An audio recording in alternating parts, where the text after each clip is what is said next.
Friends, after long interval of 4 years, students के demand पर मैं पुनः अपना नया video acid bases and salts के साथ उपस्थित हूँ।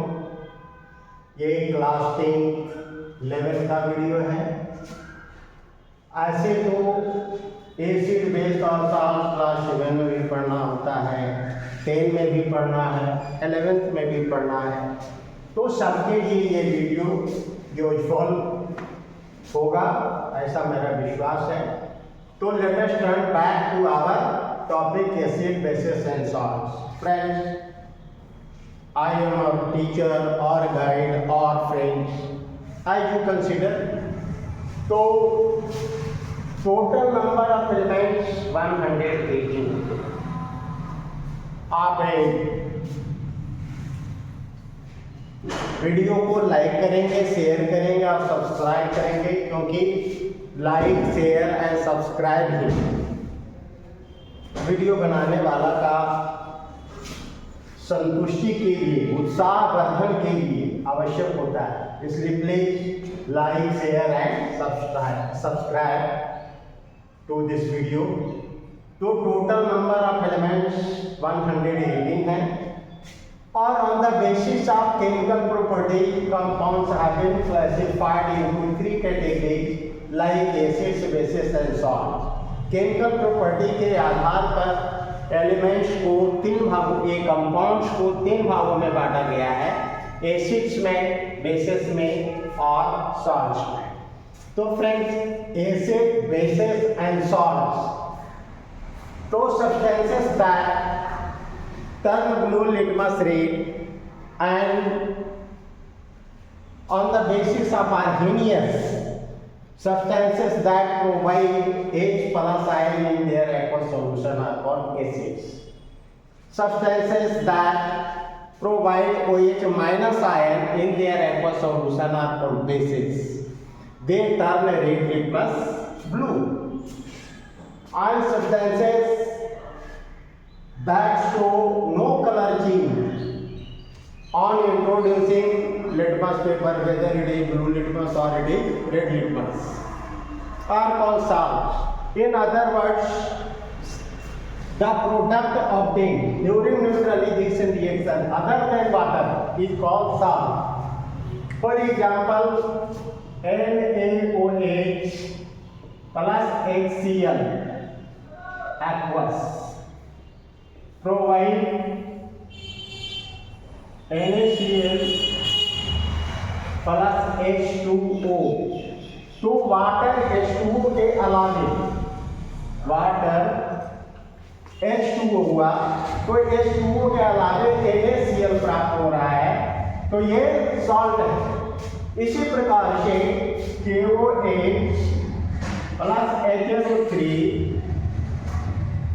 gives KNO3 plus H2O।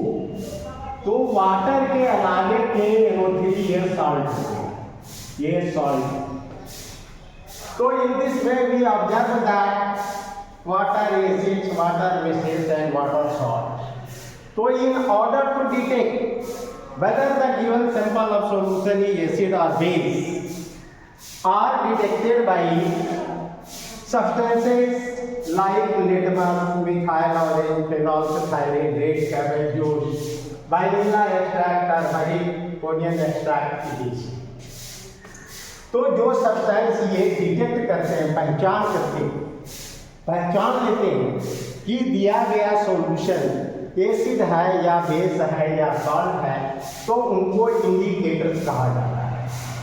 कई इंडिकेटर्स होते हैं, लिटमस है, मिथाइल ऑरेंज है, फेनोल्फथैलीन है, रेड कैबेज जूस है, वैनिला एक्सट्रैक्ट है, टर्मरिक है, ओनियन एक्सट्रैक्ट है, वगैरह वगैरह।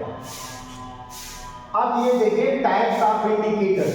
ये जो इंडिकेटर्स दिए गए हैं, इन इंडिकेटर्स में मिले हुए हैं नेचुरल इंडिकेटर है, सिंथेटिक इंडिकेटर है। नेचुरल इंडिकेटर में ऑल्फैक्टरी इंडिकेटर भी है। तो now let us see types of indicator. Indicators are mainly categorised into 2 category. Indicators को मुख्य रूप से 2 भागों में बांटा गया है। है नेचुरल इंडिकेटर और दूसरा है synthetic indicator. Now let us turn to see whatever are natural indicators and synthetic indicators. तो indicators obtained from plants are called natural indicators. तो जो पौधों से इंडिकेटर्स प्राप्त होते हैं उनको नेचुरल इंडिकेटर्स कहते हैं, यानी इंडिकेटर्स ऑब्टेन्ड फ्रॉम नेचर और indicators which are found in nature are called natural indicators. Natural indicators में लिटमस हो गया, ओनियन एक्सट्रैक्ट है, वेनिला एक्सट्रैक्ट है, टर्मरिक है, रेड कैबेज जूस है, वगैरह वगैरह। तो नेचुरल इंडिकेटर्स ये प्लांट से प्राप्त होते हैं। जैसे कि आप लिटमस को देखते हैं तो लिटमस थाइलोफाइटा कैटेगरी का एक प्लांट होता है। लाइकेन इज मैराइन प्लांट और this plant is obtained in the ocean. और उसके जूस से जो इंडिकेटर बनाया जाता है जो पर्पल कलर का होता है उसको कहते हैं लिटमस। ये लेबोरेटरी में रेड लिटमस के रूप में और ब्लू लिटमस के रूप में पाया जाता है या सॉल्यूशन के रूप में भी पाया जाता है। Friends, now let us see synthetic indicators. तो सिंथेटिक इंडिकेटर क्या होता है? तो indicators which are obtained by chemical process are called synthetic indicators. यानी सिंथेटिक इंडिकेटर्स है वो केमिकल मेथड के द्वारा प्राप्त होते हैं। और एग्जाम्पल में मिथाइल ऑरेंज है, फेनोल्फथाइलिन है। मिथाइल ऑरेंज और फेनोल्फथाइलिन ये सिंथेटिक इंडिकेटर्स है क्योंकि ये केमिकल प्रोसेस के द्वारा बनाए जाते हैं। Now let us see colour change shown by synthetic indicators. यानी सिंथेटिक इंडिकेटर्स कैसे कलर चेंज दिखाते हैं। तो मिथाइल ऑरेंज को जब एसिड में डाला जाता है या एसिड को मिथाइल ऑरेंज में डाला जाता है तब कलर में चेंजिंग जो आता है वो रेड कलर का होता है। रेड कलर का चेंज देखने को मिलता है when acid is added to methyl orange और methyl orange added to acid. इसी प्रकार से मिथाइल ऑरेंज जब बेस के साथ मिलाया जाता है तो येलो कलर देता है। कौन सा कलर देता है? येलो कलर देता है। फेनोल्फथाइलिन एसिड में कोई कलर चेंज नहीं दिखाता। फेनोल्फथाइलिन जो सिंथेटिक इंडिकेटर है वो एसिड में किसी प्रकार का कोई कलर चेंज नहीं दिखाता है, कलरलेस ही रहता है। फेनोल्फथाइलिन कलरलेस होता है। फेनोल्फथाइलिन को लेकिन जब बेस में डाला जाता है तब ये पिंक कलर यानी गुलाबी कलर देता है। तो इस प्रकार से हम लोग देखते हैं कि सिंथेटिक इंडिकेटर भी कलर चेंज दिखाता है। जैसा कि मिथाइल ऑरेंज में एसिड है रेड कलर देता है, मिथाइल ऑरेंज में बेस है तो येलो कलर देता है। फेनोल्फथाइलिन है ये कोई कलर नहीं दिखाता है एसिड में, लेकिन बेस में ये पिंक कलर देता है। नाउ लेट अस सी ऑल्फैक्टरी इंडिकेटर। ऑल्फैक्टरी का मतलब होता है सेंस ऑफ स्मेल, यानी कि स्मेल में चेंजिंग के द्वारा जो इंडिकेटर इंडिकेट करता है कि एसिड है या बेस है उसको कहा जाता है ऑल्फैक्टरी इंडिकेटर। तो indicators that show change in smell in base but no change of smell in acid तो उनको कहा जाता है ऑल्फैक्टरी इंडिकेटर। एग्जाम्पल के लिए इसमें है जैसे ओनियन एक्सट्रैक्ट, प्याज का रस हो गया, वेनिला एक्सट्रैक्ट जो मीठा मीठा गंध वाला होता है। तो ओनियन एक्सट्रैक्ट को जब एसिड में मिलाया जाता है तो उसका गंध में कोई चेंजिंग नहीं आता है। लेकिन जब वेनिला एक्सट्रैक्ट को बेस में जब इसको डाला जाएगा ओनियन एक्सट्रैक्ट को तो इसका स्मेल डिसअपीयर हो जाता है। इसी प्रकार से वेनिला एक्सट्रैक्ट है एसिड में इसका मीठा मीठा गंध में कोई चेंजिंग नहीं आता है, लेकिन वेनिला एक्सट्रैक्ट को जब बेस में डाला जाता है तो इसका मीठा मीठा गंध गायब हो जाता है। On summarizing color shown by indicators, we observe that When blue litmus is added to acid, it provides red color or turns into red litmus. तो ब्लू लिटमस को एसिड में डालने पर ये रेड लिटमस में बदल जाता है। इसी प्रकार से रेड लिटमस को अगर एसिड में डाला जाता है तो नो कलर चेंज, उसमें कलर चेंज नहीं होगा। फिर आगे मिथाइल ऑरेंज को एसिड में डाला जाता था, रेड कलर देता है। मिथाइल ऑरेंज को बेस में डाला जाता है तो येलो कलर देता है। फेनोल्फथालीन को जब एसिड में डाला जाता है तो कोई कलर में चेंज नहीं आता है। फेनोल्फथालीन को बेस में डाला जाता है तो पिंक कलर प्रोवाइड करता है। आइडिला एक्सट्रैक्ट है तो एसिड में डालने पर ये इसके कलर में कोई चेंजिंग नहीं आता, यानी स्मेल में चेंजिंग नहीं आता। वानिला एक्सट्रैक्ट को बेस में डाला जाता है तो स्मेल डियर हो जाता है। ओनियन एक्सट्रैक्ट में प्याज के जूस में जब एसिड को डाला जाता है तो उसका स्मेल में कोई चेंजिंग नहीं आता है। ओनियन एक्सट्रैक्ट को यानी प्याज के जूस को जब बेस में डाला जाता है तो प्याज का रंग गायब हो जाता है।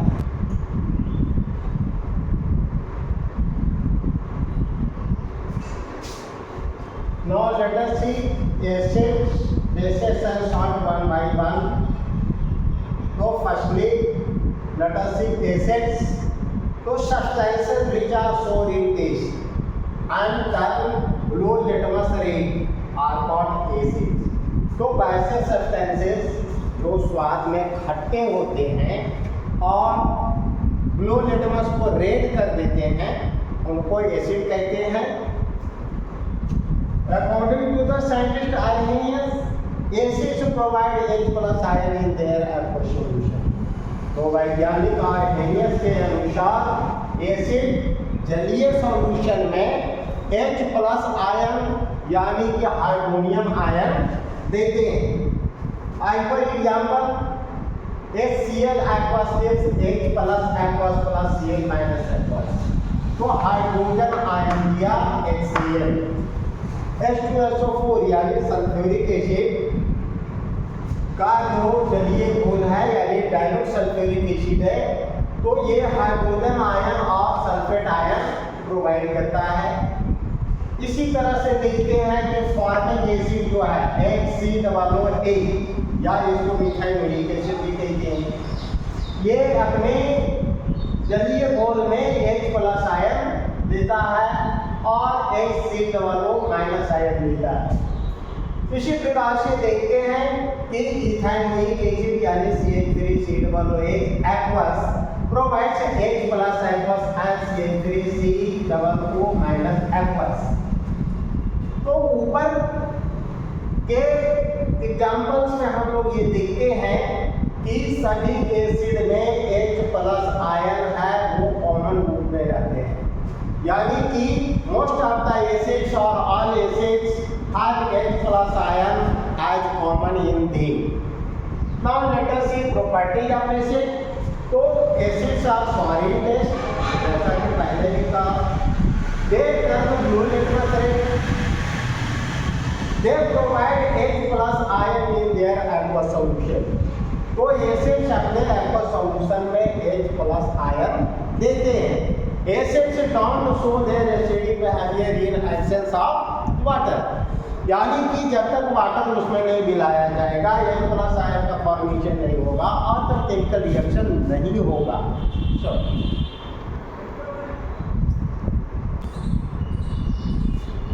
Now let us see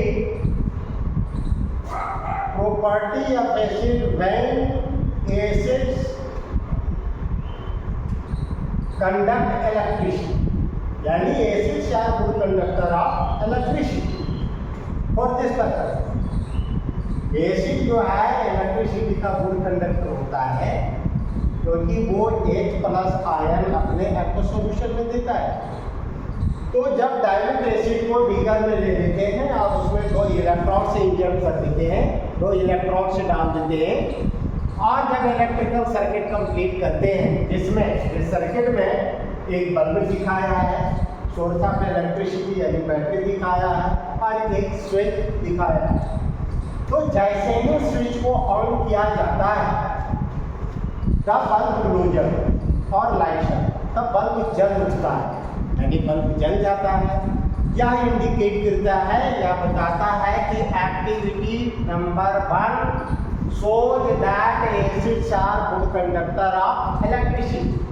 हालांकि अल्कोहल है और ग्लूकोज है या शुगर है तो H हाइड्रोजन इनमें भी है, लेकिन ये H+ आयन अपने एक्वा सॉल्यूशन में नहीं बनाते हैं और इसलिए ये इलेक्ट्रिसिटी को कंडक्ट नहीं करते।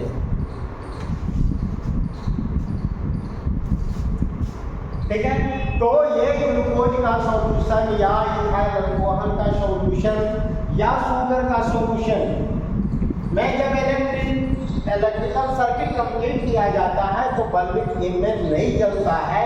इसका कारण है कि ये H+ आयन का निर्माण नहीं करते हैं।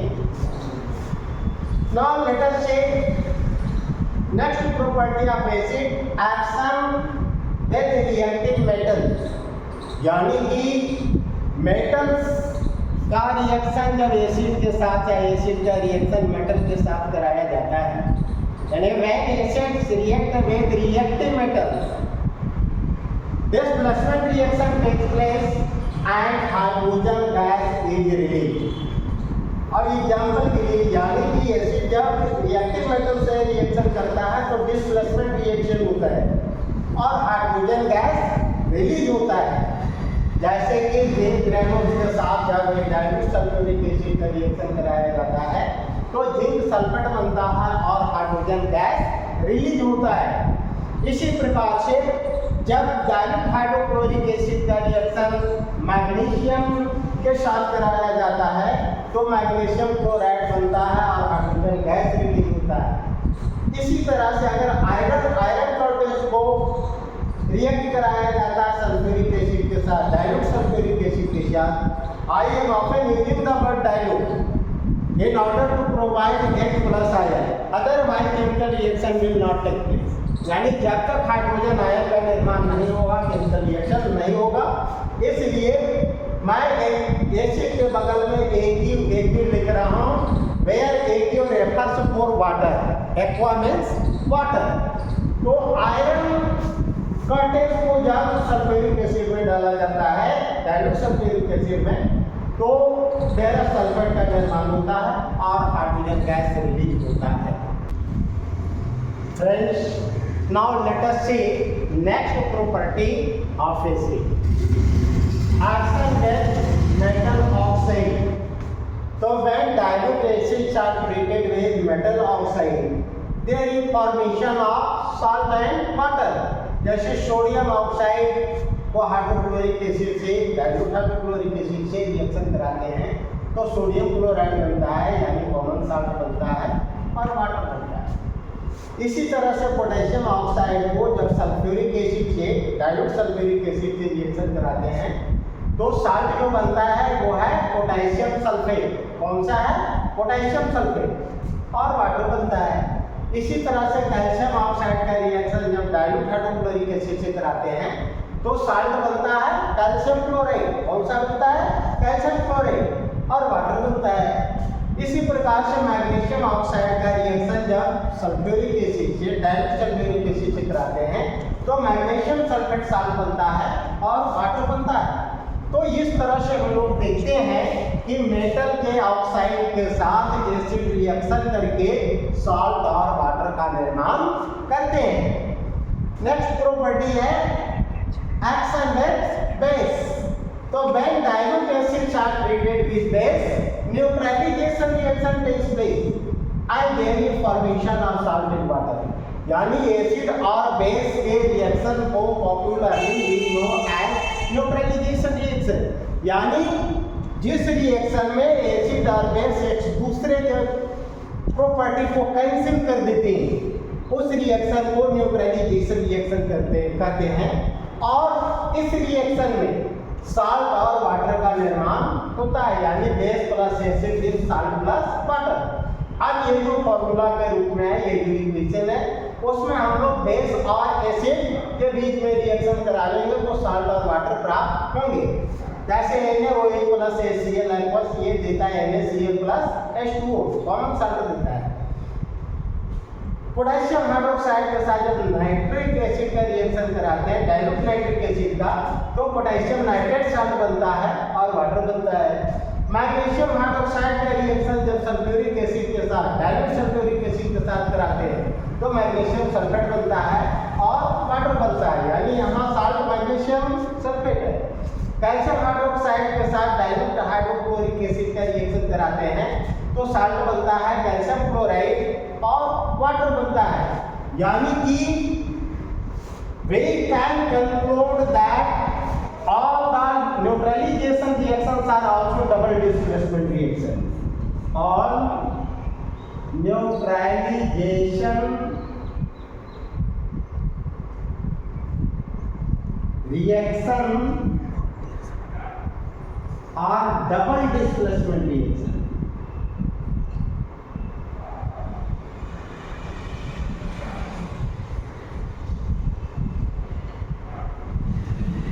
यानी कि न्यूट्रलाइजेशन रिएक्शन में two compounds acid and base exchange their ion to form two new compounds, यानी डबल डिस्प्लेसमेंट रिएक्शन में बेस और एसिड अपने आयंस का एक्सचेंजिंग करके दो भिन्न कंपाउंड का निर्माण करते हैं।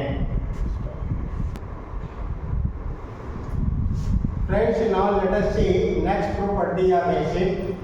Action of acid with metal carbonates and metal carbonates. तो एसिड मेटल कार्बोनेट्स और मेटल हाइड्रोजन कार्बोनेट्स के साथ रिएक्शन करके कार्बन डाइऑक्साइड गैस देता है, यानी when acids are acid